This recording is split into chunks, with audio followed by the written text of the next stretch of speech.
بسم الله الرحمن الرحيم.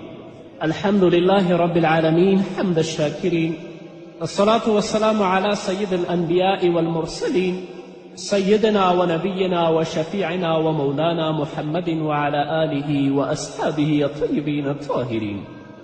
قدرمنو اوریدونکو د ژوند د لارې د خپرونې مینوالو، السلام علیکم ورحمة الله وبرکاته. ستاسو روغتیا او خوشحالي د پاک رب نه غواړم، په دې هیله چې د صحت او عافیت جامې په تن ولرئ او خوشحالي مو په برخه وي. دا دی زه محمد یاسین فهیم د ژوند د لارې د خپرونې په وړاندې کولو کې ستاسو په خدمت کې یم، په دې هیله چې دا خپرونه ستاسو د پام وړ وګرځي. زموږ د نننۍ خپرونې موضوع بیا هم د محمد رسول الله صلی الله علیه وسلم مبارک سیرت دی چې د احزاب په غزوې باندې موږ غږېدلو. پیغمبر علیه الصلاة والسلام په مدینې منوره کې همدارنګه سره د صحابه و کرامو د جنگ لپاره تیاری کوي او دښمن د بیرون څخه تر محاصرې لاندې نیولی.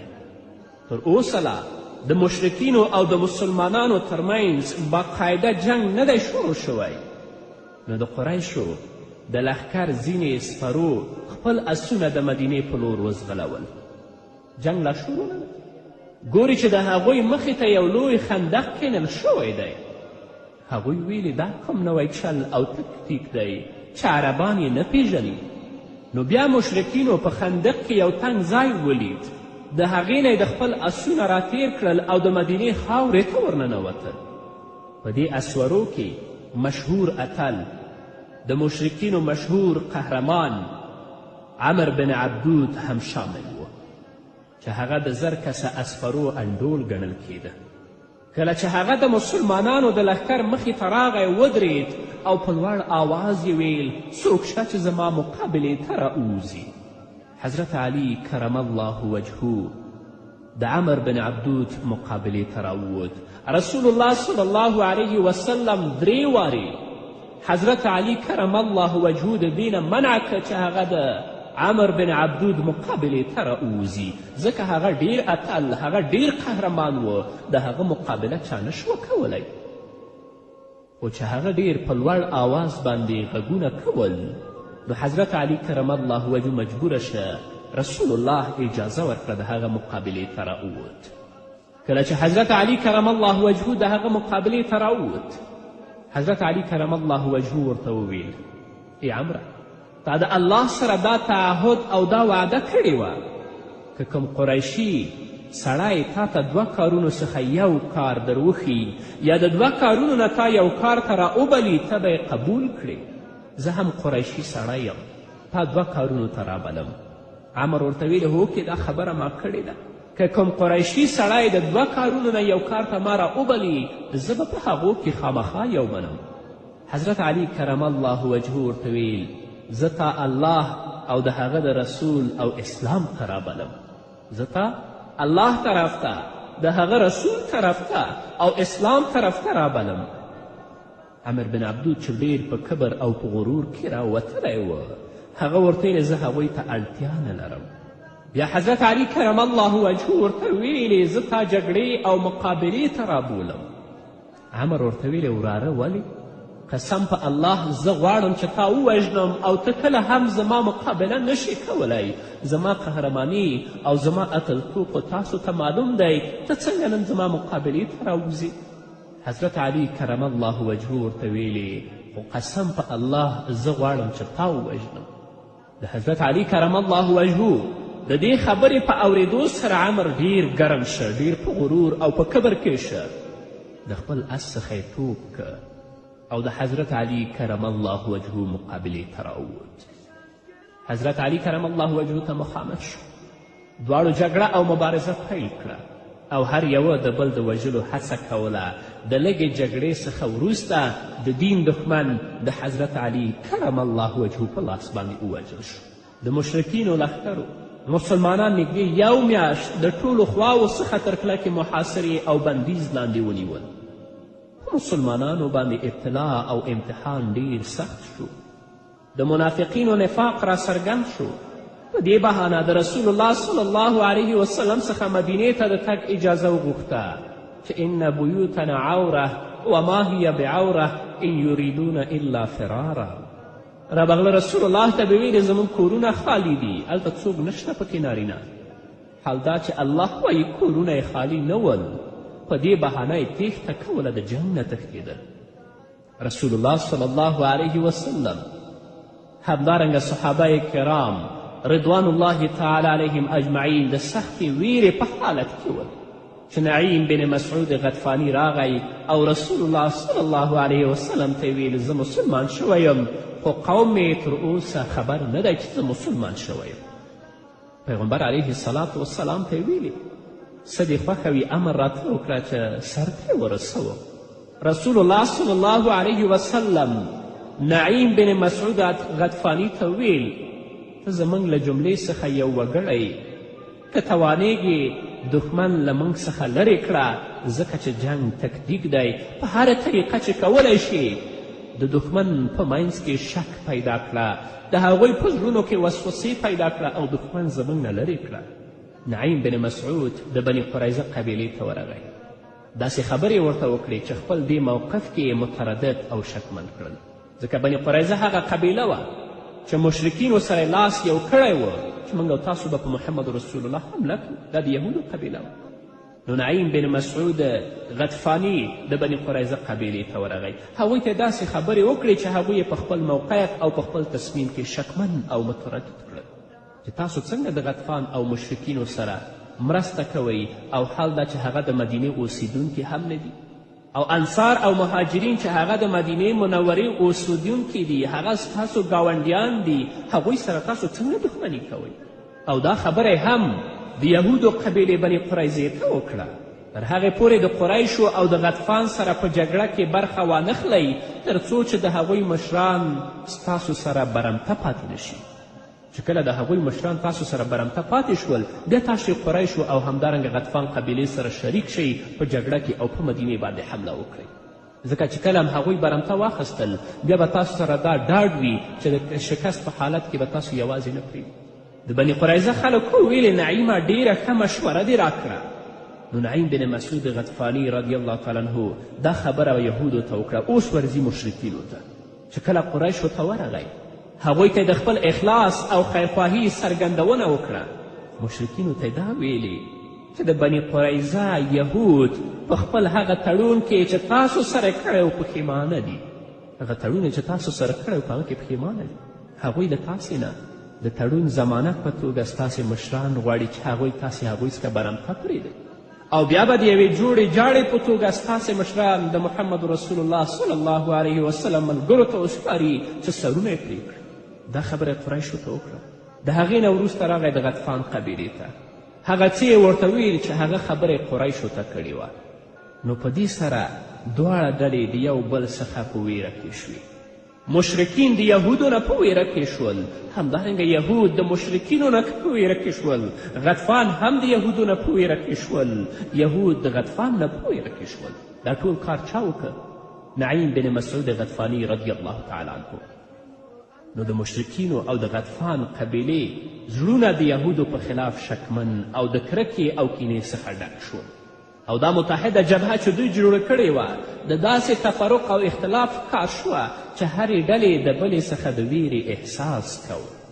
کله چې د قریشو سالار ابو سفیان او د غطفان مشرانو د یهودو څخه د مسلمانانو په خلاف د یو پرېکنده جګړې غوښتنه وکړه، ابو سفیان همدارنګه د غطفان قبیلې مشرانو د یهودو نه وغوښتل چې اوس به موږ او تاسو د محمد رسول الله په خلاف جګړه کوو. نو په دې غوښتنه کې یهود زړه نازړه شول او د هغوی څخه یې د مشرانو د برمتې په توګه د اخیستلو غوښتنه وکړه چې جګړه کې موږ تاسو سره هله شریکېږو چې تاسو خپل مشران موږ څخه برمته پرېږدئ. نو په دې سره قریشو او غطفانیانو ته د نعیم بن مسعود د خبرې رښتینولي ښکاره شوه چې نعیم رښتیا ویلي و. نو مشرکینو او غطفانیانو د یهودو دا غوښتنه رد کړه. په دې توګه یهودو ته هم د نعیم خبره رښتیا معلومه شوه چې نعیم خو رښتیا ویلي و چې مشرکین او غطفانیان کله هم تاسو سره جګړه کې نه شریکېږي، نو چې کله جګړه کوئ هغوی نه د هغوی د مشرانو د برمتې غوښتنه وکړئ. او د متحدې جبهې ډله یو له بله څخه زړه بدې اتحاد یې دړې وړې او خبره یې ماته شوه. دا ټول کار چا وکړه؟ نعیم بن مسعود غطفانی رضی الله تعالی عنه چې پیغمبر علیه السلام ورته لارښوونه کړې وه جنګ په خپله یو فریب او تکتیک دی په دې سره د دوی په زړونو کې نفاق پیدا شه د هغه جګړې نه دوی مخ واړو. اوس نو وګورو چې ابو سفیان چې د مشرکینو مشر دی هغه څه کوي دا به واورو خو د یوې دمې نه له کوثر او له زمزم سره پخلاوه له کوثر او له زمزم سره پخلاوه بس له تندې مرور ومه څو ورځې کلیوال د پیغمبر ومه څو ورځې. قدرمنو اورېدونکو بیا هم زموږ سلامونه او نیکې هیلې ومنئ په دې هیله چې تر دې دمه تاسو زموږ ملتیا کړي وي. الله رب العزت اوس د خپل پیغمبر مرسته کوي نو د ژمي په یخه شپه کې په احزابو یعنې په متحدې جبهې باندې طوفاني باد مسلط کوي چې هغه باد د هغوی دیګونه او د هغوی خیمې چپه کړې. ابو سفیان ودرېد په لوړ آواز یې ویل ای قریشو په الله سوګند تاسې په مناسب او محفوظ ځای کې نه یاست. زموږ او ستاسو څاروي او همدارنګه سورلۍ له منځه لاړې. بنو قریظه همدارنګه د خپله وعده زموږ سره ماته کړه تړون یې مات که او د خواشیني سره یې مخ کړو. وګورئ چې طوفان او باد او یخني را سره څه کوي. دیګونه مو په ځای نه درېږي زموږ او ستاسو اور نه بلیږي زموږ او ستاسو خیمې نه ټینګېږي. تاسو د دې ځای نه کوچ وکړئ کډه وکړئ. زه هم د دې ځای نه کډه کوم. په دې خبرې سره ابو سفیان خپل ګونډه شوي اوښ ته ورغی ګونډه یې ورته خلاصه کړه پرې کېناست. اوښ د یو ګزار ورکولو سره ودرېد او د مکې په لور یې مخه کړه. کله چې غطفان قبیلې د قریشو د دغه کړو څخه خبر شول په هغو کې ماته ګډه شوه او هغوی هم د خپل ټاټوبي په لور وخوځېدل. حذیفه بن یمان چې محمد رسول الله صلی الله علیه وسلم د متحده لښکر د حالاتو د معلومولو لپاره استولی و په داسې حالت کې راغی چې رسول الله صلی الله علیه وسلم په لمانځه ولاړ و. د احزابو د سترګو لیدلی حال یې ورته بیان که. په سهار کې رسول الله صلی الله علیه وسلم د مسلمانانو سره یو ځای د مدینې په لور واپس حرکت وکړ. الله رب العزت د خندق د غذا په اړه په قرآن کریم کې فرمایي یا ایها الذین آمنوا اذکروا نعمة الله علیکم إذ جاءتكم جنود فأرسلنا عليهم ريحا وجنودا لم تروها وكان الله بما تعملون بصيرا. ای مؤمنانو تاسو د الله هغه نعمتونه را یاد کړئ چې کله پر تاسې لښکرې راغلي نو موږ په هغو باندې باد راوالوزوه او داسې لښکرې مې پرې مسلطې کړې چې تاسو هغه نه لیدلي او الله رب العزت ستاسې کړنې ډېرې ښې ویني. الله پې باد مسلط. همدارنګه الله رب العزت په صورت احزاب کې فرمایي ورد الله الذین کفروا بغیظهم لم ینالوا خیرا وکفى الله المؤمنین القتال وکان الله قویا عزیزا. الله رب العزت کافران له غصې نه ډک په داسې حالت کې ستانه کړل چې هیڅ ګټه یې نه وه ترلاسه کړې او مؤمنانو ته په جنګ کې یوازې یو الله بس دی. الله رب العزت مؤمنان له جنگ څخه وژغورل او الله رب العزت پیاوړی او برلاسه دی. جنگ پای ته ورسید او د تل لپاره مشرکانو د مسلمانانو په خلاف د جنگ توان ترلاسه ورکړ. په دې مناسبت رسول الله صلی الله علیه وسلم وفرمایل د دې څخه وروسته به قریش هیڅکله ستاسې په خلاف جنګ ونه کړی شي. له دې وروسته به تاسې د هغوی ټاټوبي ته د جګړې او غذا لپاره ورځئ. همداسې وشو. د خندق په غذا کې 7 کسه مسلمانان په شهادت ورسېدل او 4 مشرکان هلته حق ووژل شول. بني قریظه خو تړون مات کله چې رسول الله صلی الله علیه وسلم مدینې منورې ته هجرت وکړ نو په هماغه لومړنیو میاشتو کې د مهاجرینو او انصارو ترمنځ یو میثاق او تړون ولیک او په مدینه کې میشته یهودي هم په هغه تړون کې شامل کړل. هغوی سره هم معاهده وکړه. پیغمبر علیه الصلاة والسلام یهودو ته د خپل دینی مراسمو د ادا کولو اجازه ورکړه او په خپلو مالونو کې د پوره تصرف واک ورکړه. په هغوی یې ځینې شرایط ولګول او د هغوی ځینې شرایط هم رسول الله ومنل. په هغه تړون کې راغلي وو په هغه تړون کې داسې راغلي وو که په دې تړون کې د شریکو وګړو په خلاف څوک جګړه وکړي دوی به د یو بل سره مرسته کوي. یعنی که څوک په یهودو حمله کوي مسلمانان به مرسته کوي او که څوک په مسلمانانو حمله کوي یهود به مرسته کوي او په ناوړو چارو کې به یو بل سره همکاري نه کوي. او که څوک په مدینې منوره حمله وکړي ټول به یې د مقابلې لپاره راوځي. د خیبر یهودي قبیلې مشر حیی بن اخطب د بني قریظه قبیله د رسول الله صلی الله علیه وسلم سره د تړون ماتولو لپاره وهڅوله چې تاسو رسول الله سره تړون مات کړئ او د قریشو سره همکاري او تعاون وکړئ. د بني قریظه سردار کعب بن اسد قرظي ویل چې د محمد صلی الله علیه وسلم څخه مو د صدق او وفا پرته بل څه نه دي لیدلي، خو بیا یې هم تړون مات کړ. دا ټول چا وهڅول؟ حیی بن اخطب. او د هغه عهد څخه یې د بیزاري اعلان وکړ چې د هغوی او د رسول الله صلی الله علیه وسلم ترمنځ شوی و. کله چې رسول الله صلی الله علیه وسلم ته د بني قریظه له لورې د تړون د ماتولو خبر ورسید، د هغوی د حلیفو قبیلو اوس او خزرج سرداران سعد بن معاذ او سعد بن عباده رضی الله عنهما یې د انصارو د یوې ډلې په ملګرتیا د دې خبرې د رښتیا او دروغو د معلومولو لپاره بني قریظه ته واستول. کله چې هغوی ورغلل یهود یې د دې څخه په بد حالت کې وموندل، کوم چې رسول الله صلی الله علیه وسلم ته خبر رسېدلی و. هغوی ویلې چې رسول الله صلی الله علیه وسلم نه پیژنو، پیغمبر علیه الصلاة وسلام ته یې بدې ردې ویلې او دا ویلې چې محمد څوک دی، زموږ او د محمد ترمنځ هیڅ تړون او عهد نشته. هغوی په مسلمانانو باندې د حملې تیاری کوه، غوښتل چې د مسلمانانو په لښکر باندې د شا له طرفه حمله وکړي چې دا په میدان کې د مخامخ حملې څخه ډیره سخته او خطرناکه وه. الله رب العزت هغې ته په قرآن کریم کې داسې اشاره کوي: اذ جاءوکم من فوقکم ومن اسفل منکم. هغه وخت یاد کړئ چې دښمن په تاسې له پورته او ښکته لورې حمله وکړه او دا د مسلمانانو لپاره سخت امتحان وخت و. نو کله چې محمد رسول الله صلی الله علیه وسلم د خندق څخه مدینې ته راځي، رسول الله صلی الله علیه وسلم د خپله وسله د خپلې اوږې نه ښکته کوي، په ځمکه ږدي.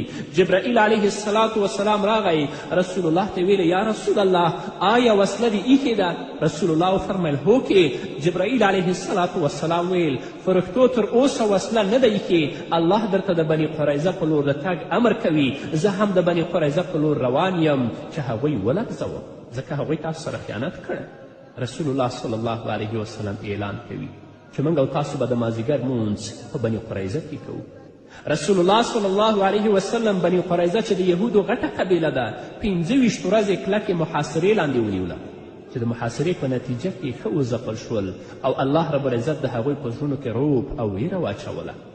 د محاصرې د سختېدو او اوږدېدو په نتیجه کې بني قریظه د رسول الله صلی الله علیه وسلم فیصلې ته غاړه کیښوده. د اوس قبیله چې د بني قریظه ملګري ول راغله رسول الله صلی الله علیه وسلم ته د هغوی سپارښتنه وکړه. رسول الله صلی الله علیه وسلم اوس قبیلې ته ویل آیا تاسو دا خوښوئ چې ستاسو یو سړی د دوی په اړه فیصله وکړي؟ هغوی ټولو ویلې ای د الله رسوله موږ همدا غواړو چې زموږ د قبیلې یو کس د بني قریظه په هکله فیصله وکړي، ځکه دا زموږ حلیفان او ملګري دي. رسول الله صلی الله علیه وسلم وفرمیل د دوی په اړه به پریکړه سعد بن معاذ رضی الله تعالی عنه کوي چې دا د اوس د قبیلې مشر. رسول الله سعد راوبله. کله چې سعد رسول الله صلی الله علیه وسلم ته راغی د قبیلې خلک ورته ویل ای ابو عمره یعنې ای سعده د خپلو ملګرو سره نیکي وکړه. رسول الله صلی الله علیه وسلم ځکه د دې فیصلې لپاره ټاکلی چې د هغوی سره ښېګڼه وکړي. کله چې هغوی په دې اړه ډیر ټینګار وکړه نو سعد ویل او سعد ته هغه وخت په لاس ورغی چې د الله د دین په اړه د هیڅ چا پروا نه کوي. بیا حضرت سعد رضی الله تعالی عنه ویل زه د دوی په اړه فیصله کوم چې د دوی سړي دې ووژل شي، مالونه او دارایی دې توزیع شي او ښځې او اولادونه یې د جنگي بندیانو په توګه باید ونیول شي. د دې فیصلې په اورېدو سره رسول الله صلی الله علیه وسلم ویل ای سعده په حقیقت کې دی د دوی په اړه د الله د خوښې فیصله وکړه. دا فیصله د بني اسرائیلو په شریعت کې د جنگي قوانینو او هغه څه چې په اړه په تورات کې دي دا ستا فیصله هغه سره سمون خوري. او په دې توګه د بني قریظه په حق کې د سعد بن معاذ رضی الله تعالی عنه پریکړه نافظ او عملي شوه او مسلمانان د شا له لورې د حملې او داخلي انتشار او ګډوډي څخه خوندي پاتې شول. د خزرج قبیلې سلام بن ابي حقیق هغه څوک و چې د مسلمانانو په خلاف متحده جبهه جوړه کړې وه هغه یې ووژل. او اوس له دې څخه د مخه د اسلام او د رسول الله صلی الله علیه وسلم ستر دښمن کعب بن اشرف وژلی و. نو په دې توګه مسلمانانو د کفر د هغه مشرانو د وسوسو څخه خلاصون امود چې تل به د اسلام او د مسلمانانو په ضد دسیسې جوړولې او ډلې ټپلې به تنظیمولې، خو د هغوی په وجلو او د بني قریظه په هلاکت مسلمانانو د آرام ساه واخیستله. د دې نه وروسته صحابه کرام رضوان الله تعالی علیهم اجمعین سمامه برمته نیسي او رولی مدینې منورې ته په مسجد نبوي کې د یوې ستنې نه تړي. په آخر کې چې د سیرت کتابونو د هغه ډیره زیاته واقعه لیکلې، پیغمبر علیه الصلاة وسلام هغه ته بخښنه کوي. چې کله ورته بخښنه کوي ځي د خرماو تر څنګ هلته غسل کوي او راځي د محمد رسول الله صلی الله علیه وسلم په مقدس دین باندې مشرف کیږي. او معونه هغه ځای و چې د هغه ځای نه به مکې مکرمې ته تل لپاره غنم تلل. راځي د مکې مکرمې غنم بندوي چې بیا به مکې ته غنم نه ځي. قریشو باندې ډېره سخته سختي راځي. رسول الله صلی الله علیه وسلم نه غوښتنه کوي چې یا رسول الله ته اجازه ورکړه چې موږ ته غنم راواستوي. رسول الله صلی الله علیه وسلم د هغوی وړاندیز مني او سمامه ته وایي چې هغوی ته غنم پرېږده چې ورشي. وروستنۍ خپرونې کې به انشاءالله د حدیبیې د صلح په هکله وغږیږو. نو قدرمنو اوریدونکو دا وه زموږ نننۍ خپرونه چې ستاسو درانه حضور ته وړاندې شوه. تر بلې خپرونې پورې چې زه بیا هم ستاسو درانه حضور ته راځم، تاسو ټول په پاک رب سپارم. پاتې ژوند نیکمرغه، ښاد، بریالي او کامیاب اوسئ. د دنیا له پاچاهانو بې پروا د دنیا له پاچاهانو بې پروا یو فقیر او کلندر وما څو ورځې کلیوال د پیغمبر وما څو ورځې یو فقیر او کلندر وما څو ورځې کلیوال د پیغمبر وما څو ورځې